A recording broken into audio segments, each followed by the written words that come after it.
Alrighty guys, just kind of wanted to make a video on buying a used Power Stroke diesel truck, or really any used diesel truck out there. I just recently bought this 2001 F-250 7.3. Basically, it caught my eye because this truck is not rusty at all.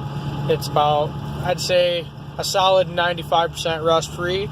Because the only rust that is on the truck, which is basically just on the oil pan and just the front end part of the truck, like, you know, brakes and whatnot, stuff like that, but that's all common on these.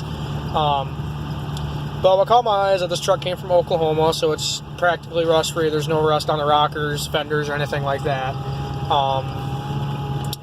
It's only got 127,000 miles. It's the interior is spotless. If you look at one of my other videos on my channel, I actually did like a quick walk around on it. But really, I just wanted to make a video on, you know, what you should look for when you're buying a used diesel truck, especially one that's 20 years old, may or may not have high miles, and you know, if you're looking to get a diesel, you know, what should you look out for? Well, a couple like easy things to look out for is the truck lifted or not? Personally, if I see a vehicle that's been lifted already, like a leveling kit is kind of, you know, I'm talking about leveling kit, like above a leveling kit, like 4-inch, 6-inch lift, big mud tires, stuff like that. And if you see a truck like that and you're really not asking, you know, retail for it, that truck's probably been ragged on a lot and probably been showed off around town, and the driver is probably a lead foot this whole time owning the truck. I try to stay away from those because eventually you're going to have to, well, more than eventually, sooner or later you're going to have to start putting in a lot of expensive parts, like probably a lot of front end parts and wheel bearings and stuff like that, just because of the fact that they're running oversized tires and it's been beat on. When I saw this truck, the only thing that the previous owner had done to it was put some nice aftermarket wheels on it, stock 16-inch wheels, same size tire, you know, as factory. Just wanted to make the truck look a little bit cooler with, you know, some new rims on it. But another thing to look for is what's been replaced on the truck that you can see. Like if you look at just like hoses, alternator, belts, stuff like that. Look at all electrical connections that you can see. Let's say like the alternator connections, stuff like that, just to make sure that nothing's been, you know, rigged together and there hasn't been much tampering with the connections. And if you see parts that have been replaced, like belts, hoses, stuff like that, and they've been replaced well, like you could tell that, hey, somebody put new hose clamps on it and they made it look really nice. They put, you know, the correct wiring in the right spot after replacing, you know, a temp sensor or something like that. Then, you know, the previous owner took really good care of the truck and wanted to make sure it was in good running condition. So that's what I noticed when I bought this truck. I saw that if I looked on the Carfax, every 2 years he'd put new batteries in it. You know, and he'd go through all the service intervals. He got the oil changed every 3,000 to 5,000 miles. Full synthetic Rotella, you know, 1540. I even saw that every 2 or 3 oil changes, he put in ARC oil. If you guys don't know what ARC oil is, I've been reading up a lot, like, on it. You add it to your oil, and what it does is it helps, I believe, stiction. So it basically helps improve the efficiency of your injectors and helps the longevity of them.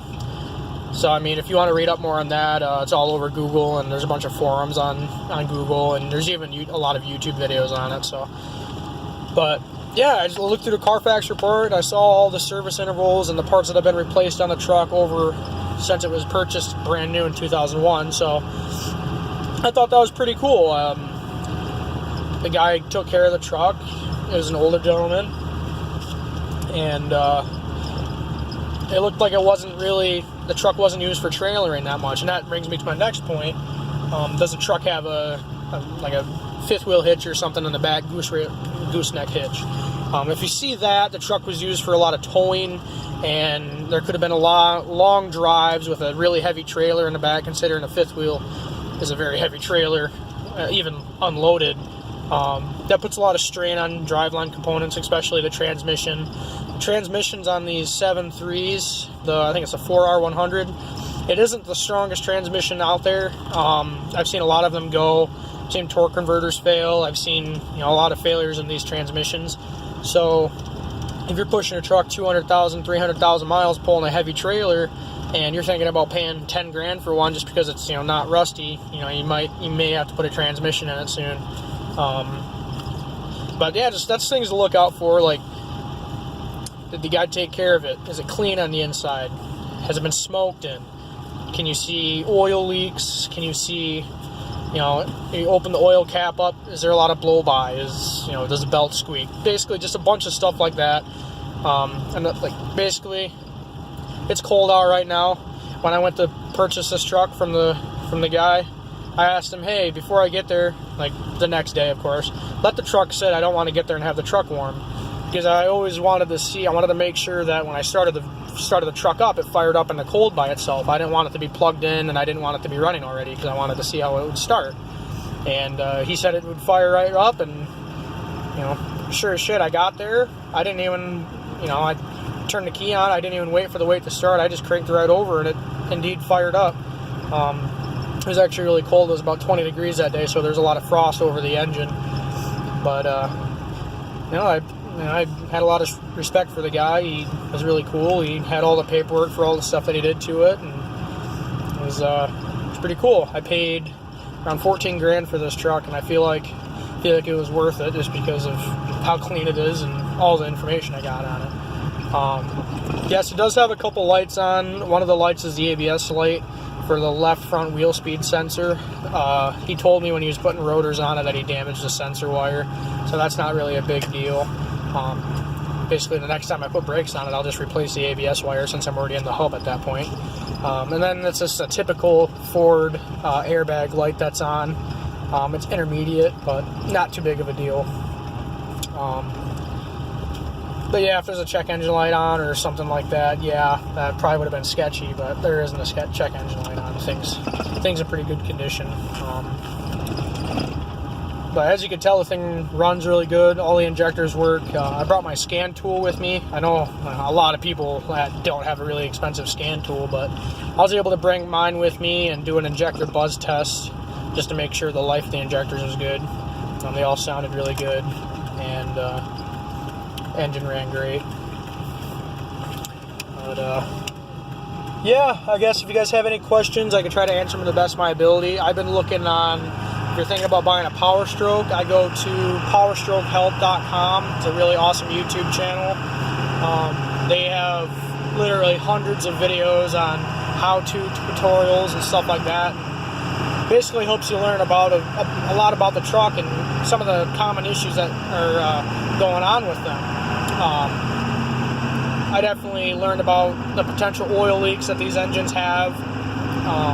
Mine right now is leaking off the turbo pedestal and the passenger valve cover gasket.